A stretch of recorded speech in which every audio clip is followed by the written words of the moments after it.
Hi everyone and welcome to our new tips and tricks episode. Did you know that you can have Project Planner project displayed under more than one parent project?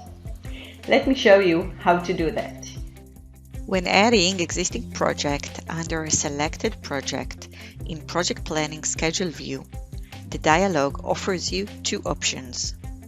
Either to add the existing project as a sub-project or to add it as a reference. For now, let's select to add the project as a sub-project.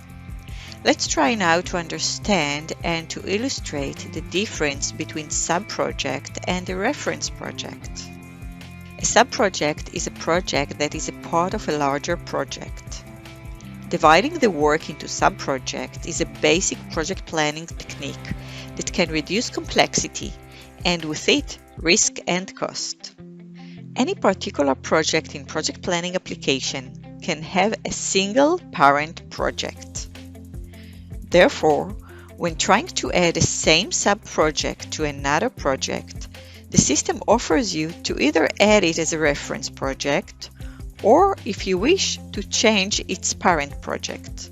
I'm selecting to add it as a reference.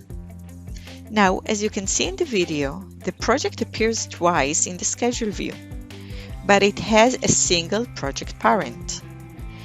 Reference projects only appear as sub-projects in the schedule view, but do not behave like sub-projects.